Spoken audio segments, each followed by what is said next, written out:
Welcome, welcome. It gets so loud. Alright. Here we are. Welcome, welcome. Okay. Continuing the Stardew playthrough. And getting my thoughts out about last night's game. Which I feel like is a lot of what these streams are going to be. It's getting my thoughts in order about the events of the night before. And Jojo Mart, yeah. I'm kind of seeing what's going to happen next. So if you were in the stream yesterday, we were talking about some of the adventures that were planned for yesterday. A block party for the Enlightened Cities, which was pretty fun. Pretty chill for the players, as they got a chance to meet some people in the Enlightened Cities, got a chance to... Well, this guy wants a parsnip someplace, doesn't he? Yes, and got a chance to enjoy themselves, have a nice relaxing session. These RP focused quests, I shouldn't have started going this way. Oh well.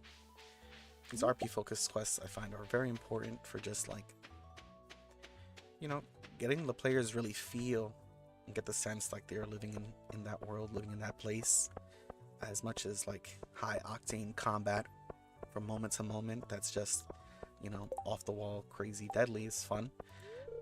I'm gonna go dig through some trash. As much as all of that is fun, it's still important to have these times where the players are just free to explore their characters, to... Okay, you didn't see me. To explore their characters, to, you know, discover how they would act and react in certain situations. So, It was definitely a blast. And looking at the schedule, seems like for tomorrow night. Oh, there we go. Green algae.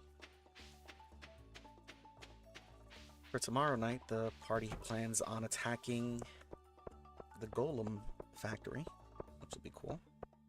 I've got a Golem map already prepared. I've been preparing for this one for some time now. Kind of once I introduced the Golems, I was like, oh, hey man, how's it going? Just chatting and getting my thoughts out from yesterday here. And playing some Stardew. I feel like I definitely have a task to do. Find tasks. Somebody wanted a parsnip. I don't know. Who. Was it this guy? I feel like it was this. Okay. That wasn't him. Oh well. You live and you learn. Welcome to the stream, man.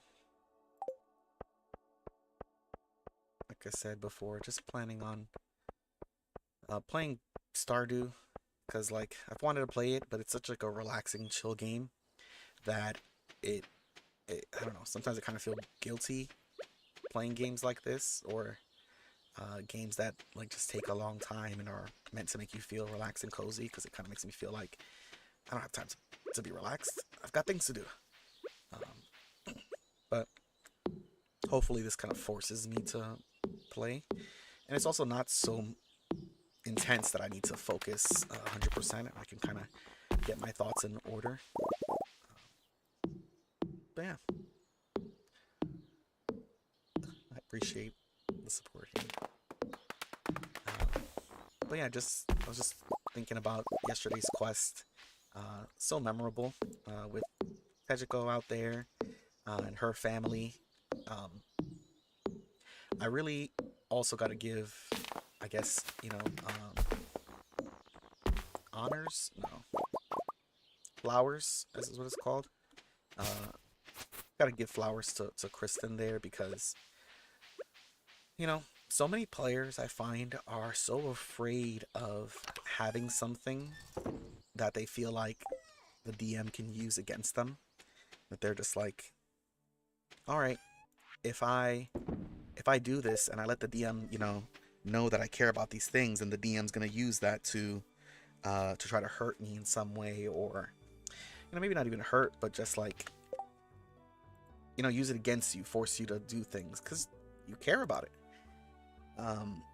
I've had so many players in the past who their characters, and I find like that's kind of, I think, where the edgelord kind of that whole concept kind of comes from, I think, and why it's been so, I don't know, pronounced, I guess we should say, because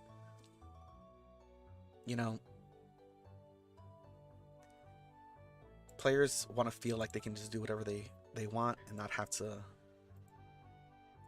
I don't know, not even want to say not have to think about it, but not have to worry about themselves or the consequences.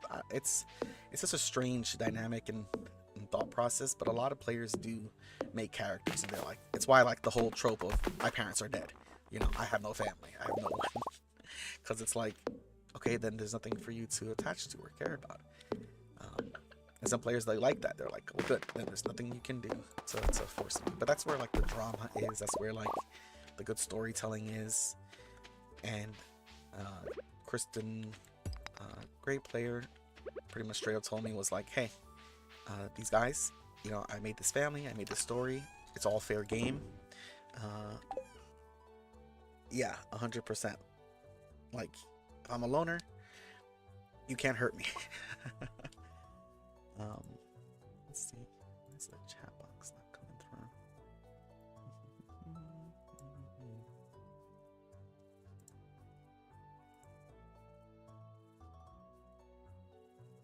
Here we go. Yeah, exactly. Challenges lead to character growth. But a lot of times, it's just like the fear, people have. But it's all good. But yeah, the fact that, like, I was a little bit hesitant at first, because I was like, are you sure you've made your character, with all these kids, like, and Kristen, I think, has been very, like, adamant about, like, yeah, involve them in stuff, get them in danger, get them in trouble, like, I'm all here for it. And it's great because it lets at least such complicated situations like yesterday's quest, where, like, it was such a real moment. So if I don't know how much if you were able to listen in on the previous quest or not, but, like, Tejico, is pursuing Victoria's cousin, Regeron, because he's, wealthy, and he's got connections, and, she's a working mom. What is a single mom who works too hard, who works two jobs, and running around the whole place here as a hunter to make ends meet. Um, but yeah, meeting Regeron here and getting to know him, he's, like, apparently very, let's say, eager for this relationship, and yeah, it's like, it's just so funny, like, the complications that occur, and those are the parts that to me, like, feel like real life, where it's like, okay, yeah, your mom is dating some guy who's clearly, like, you know a weirdo in some way, and then, like, but he's wealthy and he provides and he gives these things and security, and, maybe she doesn't love him, but is love more important, or is it the security that she wants and needs? And it was just such a good character moment, especially with the kids there, and um, there was just so much. There was so much that was already given to me regarding the children. That's like, all right, this one's like this, that I could play them each differently enough, and not feel like they're just all annoying kids, but instead to actually be like, yeah, the kids all have their own little thoughts, their own little concerns, and then the players splitting up. Kodu taking the older ones, River taking the tween ones, and Raggy taking the youngest one. Just really felt fitting. So yeah, it was a great time. And because, like, it's an event, the players were pretty much waiting, like, the whole time, like, for the other shoe to drop, and we're constantly like, okay, is something gonna happen? Is someone gonna destroy this? Someone gonna destroy the party? It was just so great. Had a blast. Even though those long sessions with RP uh, do tucker me out because of all the talking, at least when it's a long combat session, I don't have to talk that much, and it's a little more. Oh, oh, we just got a follow from Martin. Thanks, Martin. Thanks for the follow. Just talking about. Oh, I'm sorry, I feel exhausted. Just chatting about yesterday's quest. How much fun I had. Um, but yeah, it was just so great. Having a quest where, let's eat this snack. Um, Having a quest where there was no combat too, but the players still, like, there was still a lot of tension and concern about what was going on. It was got some new ideas to sleep on. I don't know what that means. But yeah, always look forward to those quests. A lot of fun RP moments. Raggy trying to so I had it kind of set up that there was this secondary location where um where there's the festival, but there was also secretly, like, a party, another monster con happening across town. That was, it was like a convention. Oh, my chickens. I hope they're okay. Chickies. Uh, all right, this one's Mike, and this one is Bertha. Yeah, that's good. The door's open so they can get food. Um. Oh yes, so MonsterCon. Uh, that one was an idea that, like, upon seeing the map that I had already, it just kind of filled in my head already. Like, okay, cool, I'm using this map. Like, MonsterCon has got to be involved somehow. And originally, I wasn't sure if it was gonna be a sign that some of the other players saw, and realizing like, oh, these people are trying to take advantage of like the block party being up or something. Um, but Raggy getting it, finding the flyer, and being the one to head out there was perfect. Especially him and Vanul, the small child, got to go out and have their own little mini adventure. And I feel like when Raggy's got his lower intelligence, it allows Martin to be a little more free with his choices and consequences and be like, I don't have to think about this. Bam, throw it out there. So very fun. And then the whole time, adding on to it, is Regeron, who's like, I think they've been dating now for like a month, maybe. Is it maybe it's been more than that. Time goes by so fast. Wow, it hasn't even been a month actually. The masquerade was on the 2nd. Oh, I got a new thing here. So yeah, the fact that like, oh, I see what it's telling me. It's been a month, and he's like, hey, let's move in together and let's do all these things, and she's like, okay, sure. I love it. I love the drama, and it's also like a different flavor of drama too.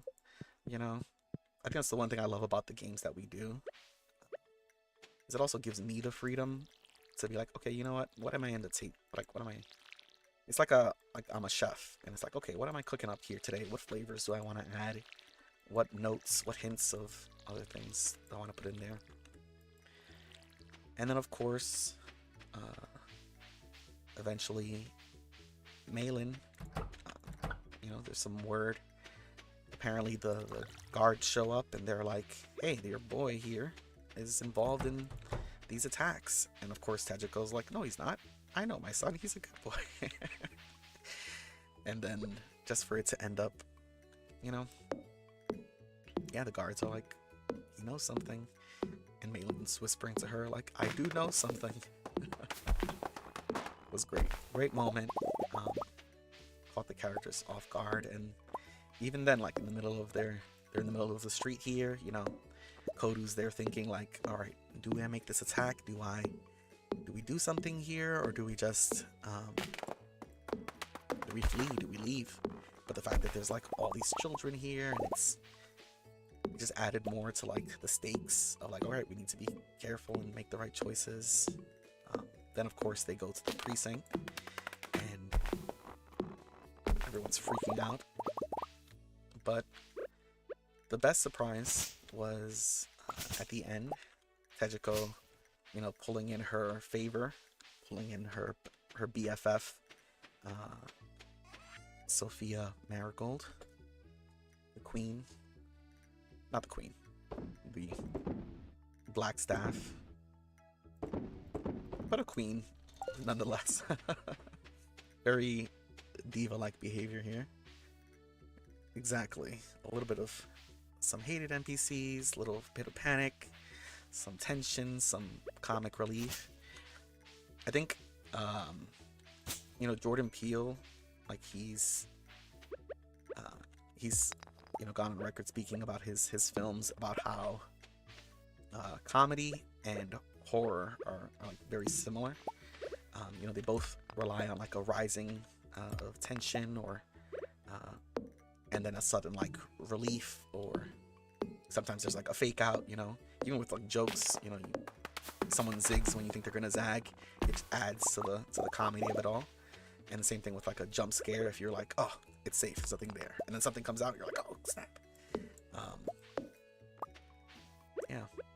Sometimes I view it too like I was watching an adventuring party on Dropout, which I mentioned 20. I think Lou Wilson was talking to Brennan Lee Mulligan about how yeah, Sophia Marigold, aka I think now with all the information that you have about her, I think now you probably understand why there is the sense that she's like my favorite NPC. Because yeah, big I've thought a lot about Sophia. and all of my NPCs, of course. Um, but yeah, Lou Wilson, he says like, there's sometimes it almost feels like you're driving like a vehicle, and it's like, oh, okay, we gotta pick up the speed here. We're gonna, like, you're on a roller coaster. You need to get up the ramp and start to elevate, and then at the same time, you know that there are times where it's like, oh, we need to shift into this gear, shift down and slow down and take our time with certain sections. Um, and I feel like that's part of mastering like the pacing of the sessions, which is like the hardest part, I think, overall, is just trying to make sure that it both feels satisfying and also ends at the time that I said it's gonna end.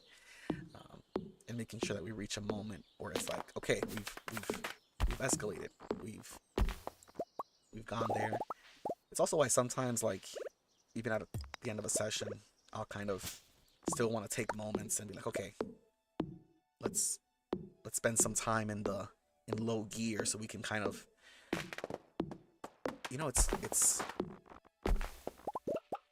it's kind of like, oh man, what is that movie? I think there's a movie or something like that where like they've gotta synchronize, and if they're like too in sync with it, then they'll get like lost into it. Actually, I got the perfect metaphor. It's like diving. You want to go down smoothly, you want to come back up smoothly. You come back up too fast, you get the bends, and that's what a session feels like. The whiplash of suddenly you're like, it's over. I think JB said the other day I really got him when I said that Raggy went to this to the window, not to the window, to the mirror, and I was like, okay, Raggy goes into the mirror, and that's the end of our session. And JB was like, what? No, that cannot be. And I was like, I'm just kidding, guys. It's not the end. But it was so good, so fun. But yeah, definitely excited now for the next quest. Tomorrow, the Golem Factory will be underway, and it's just a fun weekend coming up as well. It always warms my heart, I guess, to see like, okay, looking in the chat, players are already coordinating and already have their plans and are working together and whatnot. It's so funny because I think, like, when I first started DMing, even when I first started playing online, I think I didn't really know that that's what I wanted until now. Was this kind of like both, collaboration, but I always felt like very few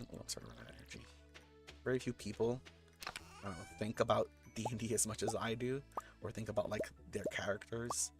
And I remember one of my friends I used to work with, every day, let's make two of these, we would talk during lunch, and he was part of my campaign, and would just ask like, okay, you don't have to tell me this, but what about this and this? Can I do this? Can I get here? And I'd just spend the day answering questions. It was great. I loved it. I love talking about D&D. It's, I don't know, I think I could talk about it for forever. Oh yeah, cleansing the mountain. That's gonna be, it's gonna be a crazy one, because the last one, I mean, not crazy, it's just that the last one was such a, it was one of those sessions when, yeah, it was just one of those sessions where like everything was, like the rolls were just not great, and I was just like, okay, this is fine, this will be okay. And it was pretty close. It was a few times there where I was like, all right, we're definitely spiraling into a death spiral here. So, but also, Ghost got her hand of Vecna, not her hand of Vecna, her hand of secrets. And I'm very curious. I don't know, I don't know if you guys have talked about it yet, or had a chance to chat about what's Ghost gonna do. Yeah, the rolls were really traumatic on that one. I don't know if you guys have chatted about what you're gonna do with Ghost and with Grim, because obviously Grim's starting to experience some new things with his eye, and Ghost with her new hand and a clear objective. Uh, I'm very curious. Let's see what happens next. Yeah, and the abandoned tunnels. That's right. Gonna be meeting back up with Aaron again. Aaron stands. No, Aaron Springfield. It's fine. Springhold. I must throw on there. Been a long time since we've done a quest with her. One of the oldest NPCs, I think, the guild has actually worked with. Definitely don't want energy here. Ghost. Yeah. I don't know if she. The thing is, like, the thing with Ghost is, like, even if the eye, even if the hand is like, yes, do this, and you'll have all the things you need. It's like Ghost may still like just like not get around to it. She just be like, yeah, okay, sure, yeah, eventually I'll handle that or something. But I don't know if she'll actually. Hold on, I want to make this change the size of this here just because I thought the text would be easier to see, but it's not. So.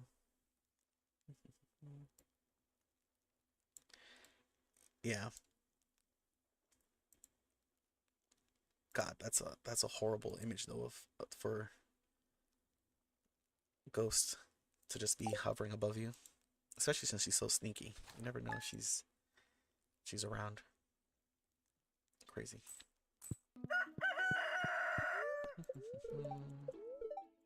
Rain all day tomorrow. Oh man, I love this game. Later, bro. The oh, the pig that ran off with Garrick's pumpkin. She has stuff to do. That's right. Oh man. Yeah. Trying to organize my thoughts about all this stuff is like half what I'm doing when I'm not playing these games, because it often feels like my brain is just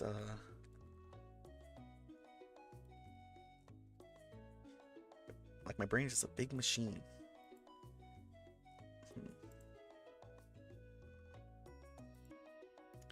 Why does it want me to log into my Twitch again?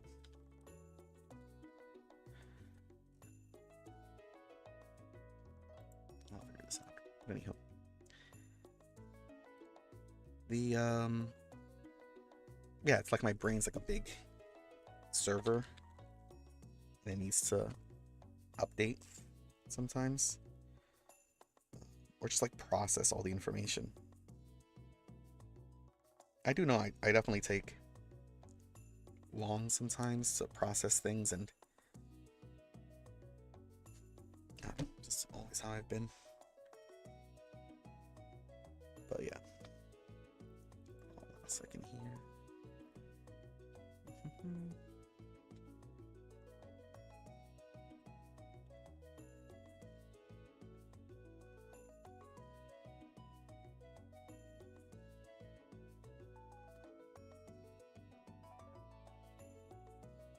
These passwords. There we go. This is the problem with having a 36 key password here. Oh man, here we go.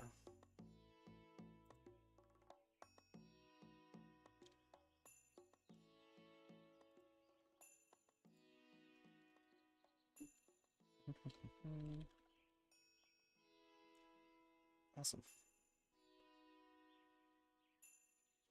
So yeah.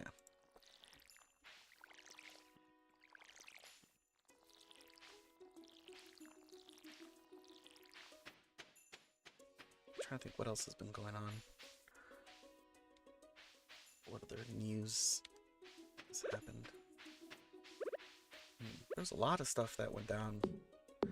I guess all the stuff with I think I mentioned yesterday in yesterday's chat the stuff with Augustus and his starting his revolution. Talked a lot yesterday about that aspect. It really made me emotional when during that session with Augustus there and um, chatting with some of the other people. I think especially like in the world we live in today, and things can oftentimes just feel very hopeless. That it does feel like, man, it would be great if someone came in and solved all our problems. Obviously, that's not the case. We need to be the change we want to see in the world and whatnot. But still, I've definitely felt very strongly in the moment. I think when I'm playing an NPC, I usually am very, like, I don't know, in their heads at the time, which is why I find it so funny being Regeron, Victoria's cousin and Tejiko's current honeypot victim question mark target, because being as him is hilarious. He's trying his best, but he doesn't really like always know what's going on. So reacting in times to her at those times, it's just so funny for me personally, anyways. But yeah, in that session with the NPC who was talking to Augustus, yeah, for sure, it really was. But yeah, it was just like the NPC kind of like feeling hopeless, like, okay, we had these leaders, but they're gone. We had this person, but they're gone. Like, there's no one else who's willing to fight for us, and that's a really sucky thing to realize. No worries. But yeah, it also reminds me. So this is one of the things that I really love about One Piece, and I could talk about One Piece forever. But typically, these in One Piece, Luffy and his gang are going from island to island, and Luffy always says like he doesn't want to be a hero. He doesn't want to be celebrated, and his reasoning is funny. He always says that like because heroes don't get the meat, heroes have to give away their meat to other people. This is a very Luffy answer, but a lot of times, especially like later in the show, they're in these places that are in such horrible and dire straits, and a lot of times they're in similar situations where like people have given up hope. The bad guys already have control. They're already gonna win. And oh, thanks for the follow here. Oh, I just realized now this thing doesn't show. Oh well, let's see if I can get that to the.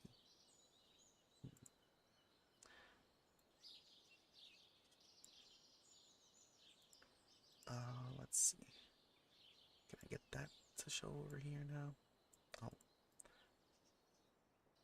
still adjusting and learning things as we go. Because I had a whole little alert thing. But anywho, thanks for the follow. Where was I? Oh yeah, One Piece. In One Piece, oftentimes the bad guys are winning, and they're in such good positions. And Luffy and his gang come along. Oh, cutscene. Alright. I'm definitely skipping this. I've played Stardew before. Oh, it's been a long time. But in typical One Piece fashion, like Luffy's never usually going to an island trying to be like, I'm gonna save all these people and I'm gonna do these things. That's never his motivation or his goal. But I find like when he still ends up saving them, it's just as important because he does so because he knows them and he wants to help them.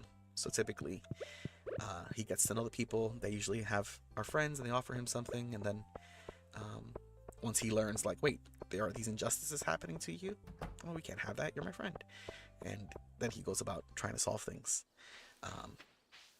But there's in some of the later seasons, like in Wano, Um, not to spoil anything for those who intend to watch, but there's just like an island where there's a warlord, and he's got pretty much this whole island is under his control, and all of the people, they all work around the clock to make weapons, and essentially he's like an arms dealer. He provides weapons to all of the conflicts all over the world, and the people have their land turned into factories. And um, it's also just very funny how I did not realize how much my campaign had with One Piece until I started watching One Piece, and I was like, oh yeah, look, there's also these like same kind of themes here going on.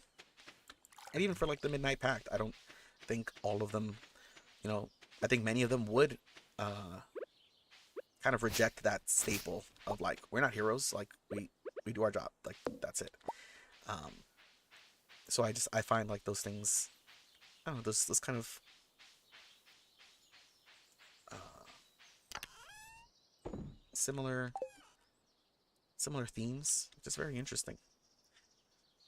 And in One Piece, there's one scene where there's a guy in Wano who is like, no matter what, you always have to like have a smile on your face and just keep living life, just keep pushing forward. And I'll always be known as the guy who smiles. And there's just a pivotal moment where he kind of says something similar, like, you know, I'm sure that many of you are hoping for the day when like this person returns, when things can return back to the way they were before, when we can make things better. And I don't know, I just feel like that's a very human concept.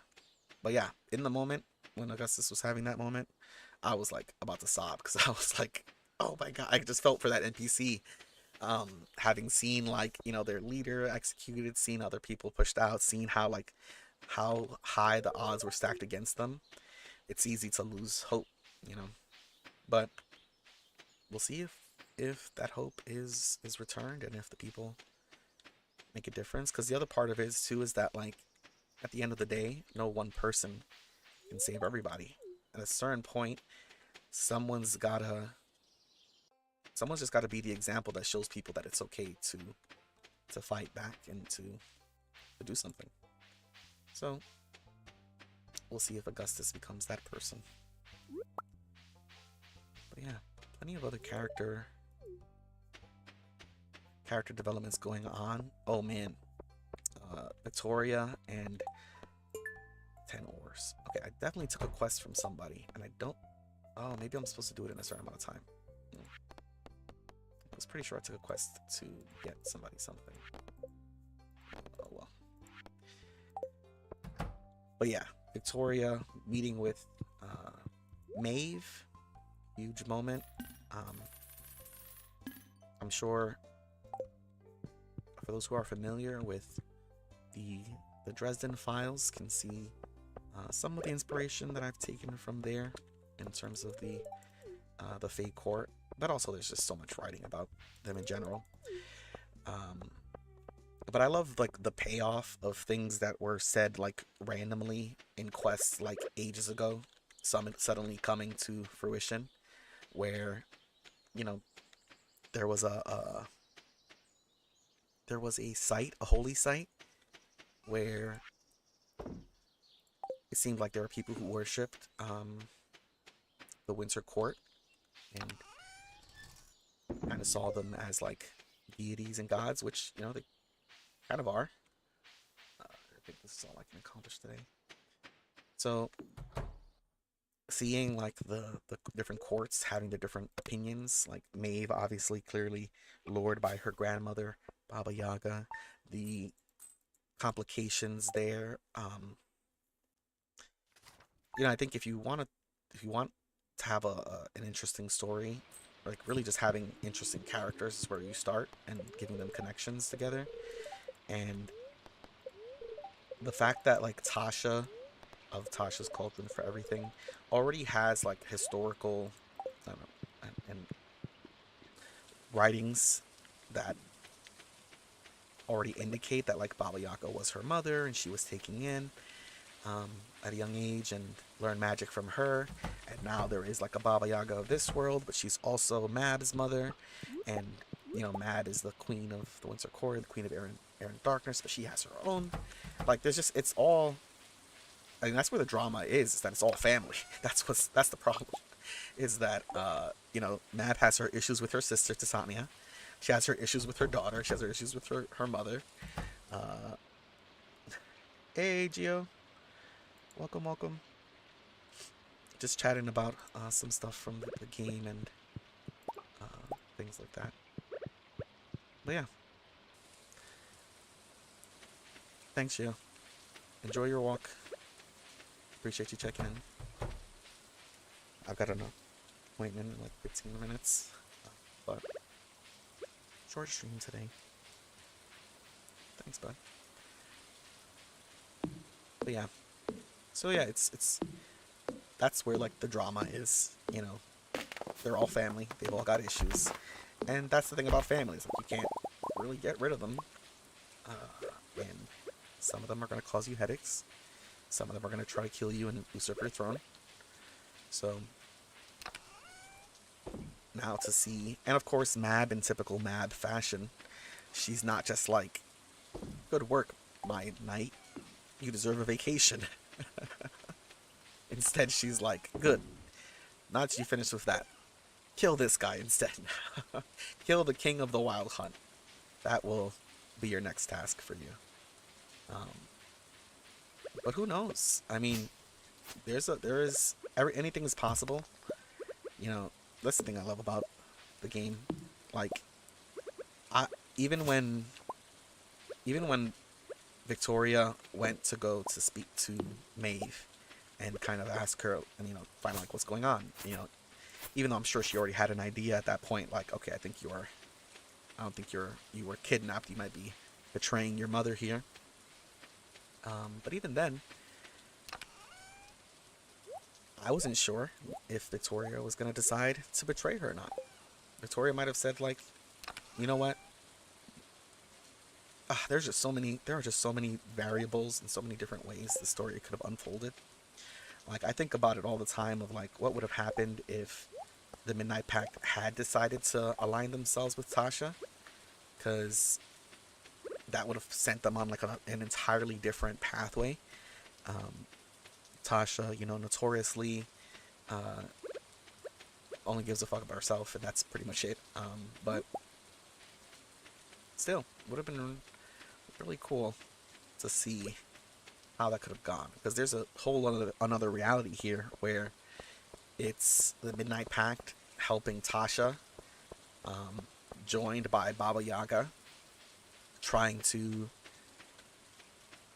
where was I going? Trying to, you know, bring about the end of the world here, and that could have totally been a possibility.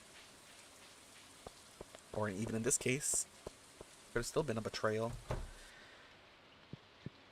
Because although I think Victoria understands Mab in the way that she is, like, that relationship is not for everyone.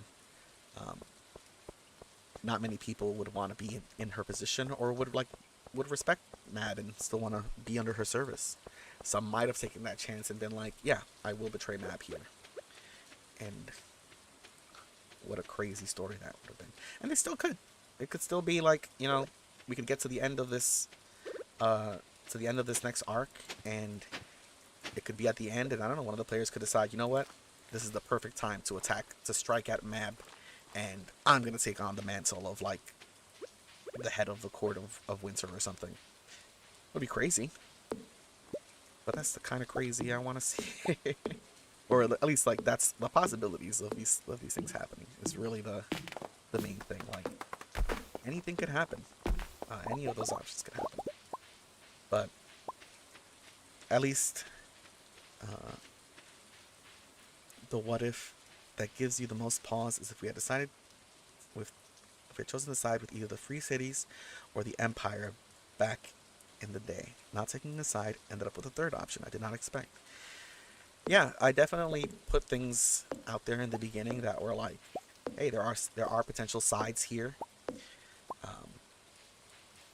you know, there are many sides to this story here, and everybody thing is everybody thinks that they're right, and that's always the problem. It's like everybody has a way of doing things. Um, you know, it's like uh, what was it that John McCain said about like Obama when they were running against each other? It's like I don't dislike the man. Like we agree that we want what's best for the country. We just disagree on the policies, and I find that that's like the main thing that like people always have there. Uh, oh yeah, oh the Fallout series was so good. Um, yeah, everybody has their own perspective, their own thoughts. They think they're the good guy, but it's not always the case. Um, People rationalize things for themselves all the time. We all do it. But yeah, in the beginning, it definitely was. Oh man, like the what ifs of like if you guys had fully thrown yourselves into the Empire, because especially in the beginning, I think for some of the players who joined later on, it was a lot clearer that like the Empire is bad, and that may sound like obvious now when you're like, well, they're the Empire, of course they're bad. But in the beginning, I think especially with how I had kind of set things up, um, you know, where it seemed like it made perfect sense. Uh, yes. Oh, that's a great line. Maximus says, yeah, in episode 5. Everybody wants to save the world. Everybody just disagrees on the how. Great line. Great show. I cannot wait for the next season. What a great show that just shows like different characters, different points of view, and also really understands the game world of Fallout and really understands like, because you know it's one thing to have a show where you're like, oh, here's all these references and costumes, and it can still feel very hollow. It's like, all right, you're making these references, but they're not really there. But for the world to feel so lived in was just so great. But yeah, going back to what I was saying before, the for a lot of the newer members who joined, it's very obvious. Like, oh, the Empire is bad. Clearly, look at all these bad things that they're doing. But in the beginning, they hadn't taken so many aggressive. Oh yeah, the damn cult. The cult. Oh, they were clearly pretty bad. Yeah. I mean, you know, when you call yourself a cult, there's not really much. You know, they need a PR person first. Um, but yeah, I mean, the Empire also is against the cult. You know, it's one of those things where it's like, are the enemies of my enemies my friends? Or, and again, it's like everybody has different thoughts on how to go about solving these problems. But yeah, the cult early on too was a pretty big and obvious evil. But oh, thank you for the follow, Sam. But even in the way that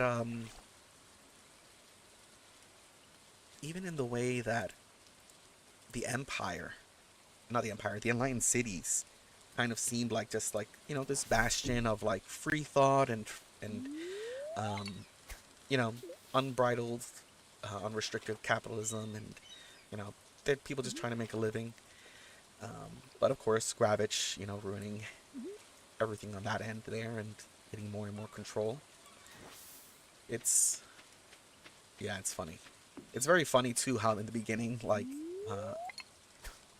because there is that thing I think I mentioned yesterday, where like when you see someone who's like famous or within like in power, and you're like, oh wow, this person's here, and the first time meeting someone that you're like, oh cool, um, this person's rich and famous. Like, let's get to know them. And I think that's what the Midnight Pack's first thoughts of Gravich were when they met. Like, oh, this guy's like the most genius inventor in the world. He's Tony Stark and all this stuff. I'm pretty sure many of you can uh, identify the allegory. Yeah, I don't know. I don't know who this kobold person would be here in the chat. If they're obsessed with kobolds or something. Um, but yeah, I don't think it's hard to see who my real life um, allegory is here for Gravage, but still hilarious. Still hilarious. But talk about disappointment too, especially for Nyx, who sees like her, who just sees her, who she idolized as like a young growing up, and suddenly realizing like, oh, this guy's actually very shitty. Um, oh, thanks. Thanks for the follow. Quick tick. I don't know. Your username is not as easy for me to figure out who it is, but I appreciate the compliment. Um, but yeah, they do mean different things, to different people. But yeah, that's what I just love this story so much. But kind of like I was saying before, like the choices, like if Nyx had decided, oh Mark, hey man, if Nyx had decided to join up with Gravish in the beginning and make that choice, like if the Midnight Pact had gone in with the Empire early, uh,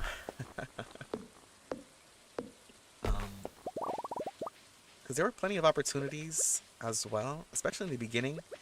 I think, and I'm working on the video, like I said, of some of like the most important events that kind of occurred and kind of shaped the campaign. One of the things that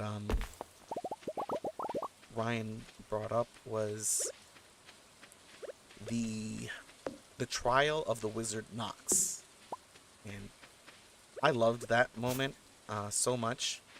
Because even up until that point, I think the belief in the Empire was still strong.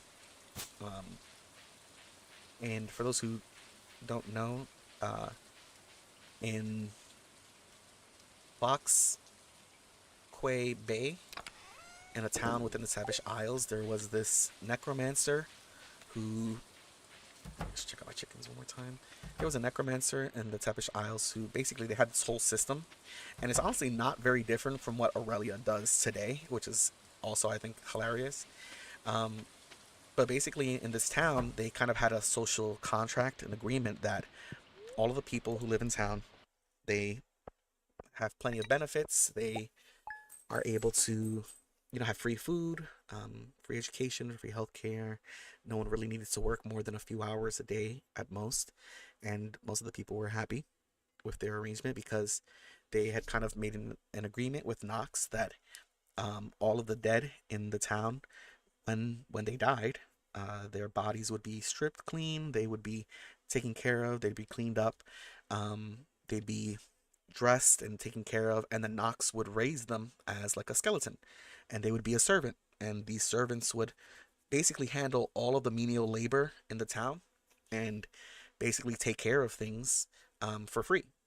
It's still necromancy, but essentially all the people who agreed to do this, they kind of viewed these people because they were all in robes and they were all in masks.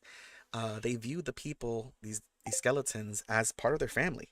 They kind of saw them as like, okay, we don't know who uh, this skeleton is. Uh, yeah, minion undeath care. um, well, except for you don't have to serve in life, and that's kind of like those the benefit that people saw is like, okay, our it's also a way. I think at the time I was really thinking about how, when we die, especially people who get older and need like need care and need home health aids and things like that. Oftentimes, it's like when you die, it's almost like, oh, good, now I'm not going to be a burden to my family and to the people I care about, and I can go on in peace. But with this arrangement, the people kind of saw it as like, oh, good. When I die, I still will be part of the community. When I die, I still will be a respected member of this place, and people will still give me respect. And the Midnight Pact came in, and they saw that this was necromancy, and they reported it like they were supposed to. And then Nox was taken in for trial. The Midnight Pact went to the trial. They got to see, the um, the judicial system in the Albion Empire. think it was an early RP focus session too, just like kind of going into town. And I don't think we've really spent too much time in Albion City since those early days, probably because half the guild are wanted criminals now, so that's probably why. Uh, yeah, narcs. But I think that was the first time that it really came into like question of like, okay, is this necromancy bad? Is this actually evil? What is the harm here? Because it seems like this guy's using it for a good cause. And yeah, that's where the questions kind of started coming from. And uh, yeah, good times. Good times. But I've got to head out to my appointment. So thanks y'all for joining the stream. I appreciate the support. I'll try to do these pretty consistently and get a schedule going on if I can squeeze them in between sessions and just have times. Yeah, now at this point, your characters are really out there. um, but yeah, appreciate you all, everybody. Have a good night.